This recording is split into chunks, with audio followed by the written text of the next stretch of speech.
Am I the antagonist for refusing to put more work into parenting my stepkids than my husband does? My 29 years old female husband, 32 years old male, and I got married less than a year ago. Shotgun wedding. We were friends with benefits about 3 years. He has 2 kids with his ex, 8 years old female, 6 years old male. She has custody, and only recently did he start having consistent visitation. If you ask me, he only got serious about seeing them once he found out I was pregnant. In the 3 years I knew him prior to getting married, he saw them maybe 5 times, so I didn't have a real relationship with them. We're all friendly. Flash forward to me having our baby, and he doesn't help at all. He insisted we buy a house I felt was too expensive. In order to afford our lives with this costly home, he would be sacrificing all family time to work. I also work full-time. Our son is in daycare 10 hours a day. Today we got into a recurring argument where he tells me I don't care about his kids. Like I mentioned before, he doesn't help with our son.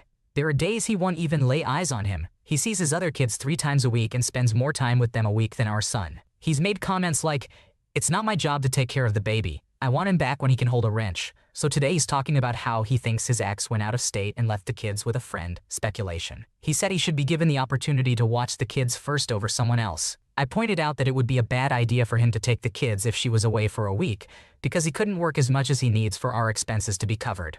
I asked how it would work because we're over halfway through the month and don't have enough to cover half the mortgage as of right now, and he couldn't work if he has the kids. He maintained that he should be the first one asked to watch his kids.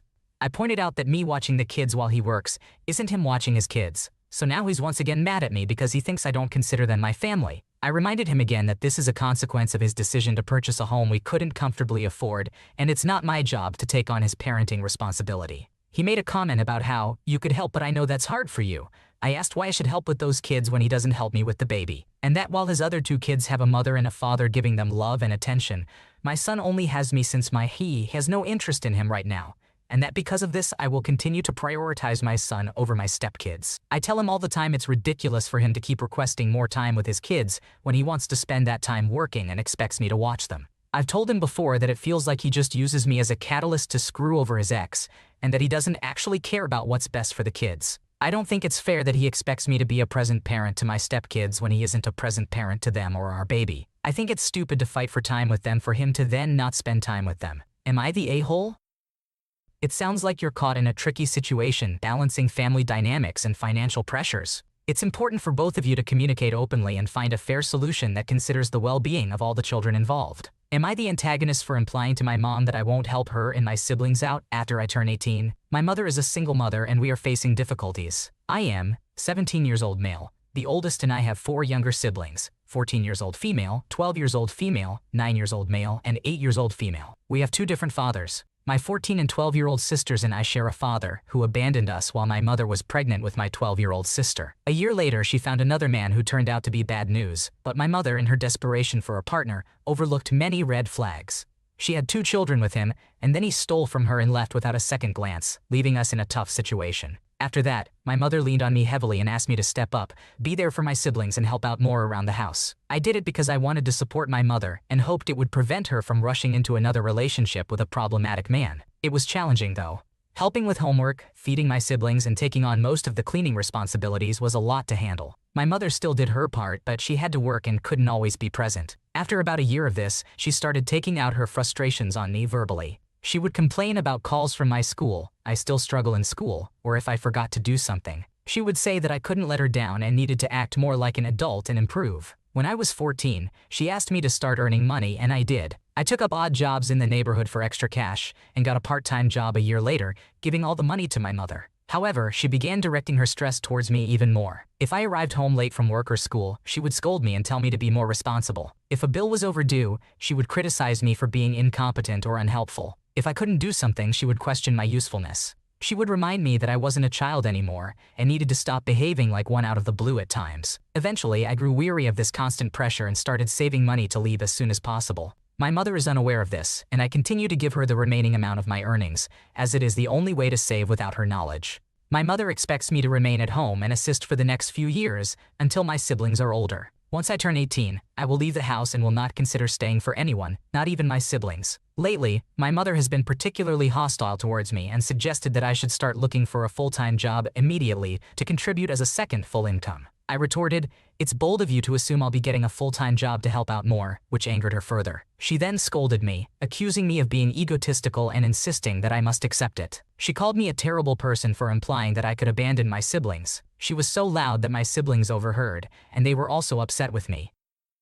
"It sounds like you've taken on a lot of responsibility for your family at a young age, which is admirable, but it's also important to prioritize your own well-being and future. Your mother may be struggling, but it's not fair for her to put all the pressure on you to the point of affecting your mental health and independence. It's okay to set boundaries and make decisions that are best for you, even if it means stepping back from the role you've taken on within your family dynamic." Am I the antagonist for telling my neighbors that we will take action if their nephew with Down syndrome continues to trespass? Backstory: there is a tree canopy on our street starting at our house. It is allowed as long as the trees are maintained.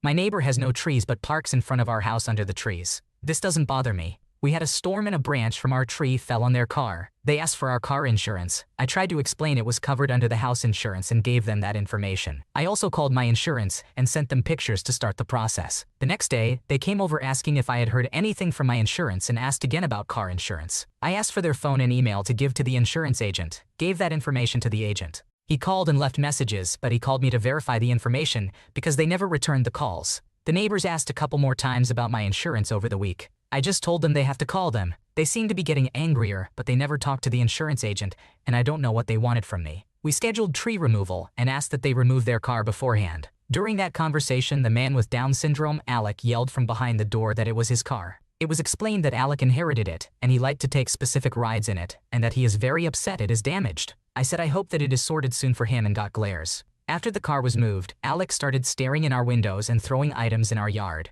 Initially, I took the items to their porch, but he threw the things right back over. Shoes, garden tools, etc. I put curtains in the front so my dog would stop going crazy and kept the items in a tote until they came to get the items. He started throwing things at the house and tried to break the gate and climb the fence. Most of this is on camera. When they picked up the items, they asked that we just unlock the gate for Alec, and then he can get the things himself and will eventually lose interest in throwing things. It is good for him to pick up after himself. I refused. I have a dog with a dog door. I don't want Alec to try and crawl through. I don't want my dog to get out, and I don't want her to possibly injure someone who comes on our property. I have been hospitalized a lot this year, and she is being weird and protective. I also sent an email and text that Alec is not allowed on our property, and I will take action if he damages anything. They didn't respond by email but have knocked and yelled and said we owe them.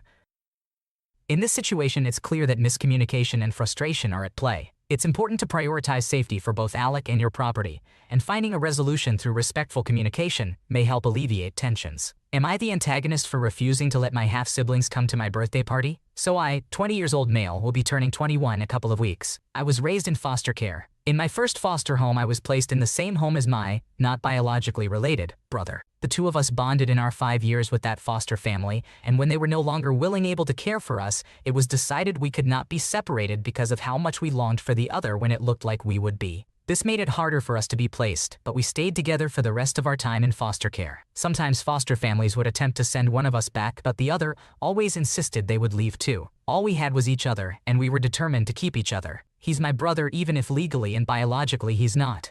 6-ish months ago, I got some direct messages through social media from two half-siblings who had also grown up in the system. They met when my half-sister learned she had two half-brothers, and he was easier to find as a minor, and she asked for a chance to see him.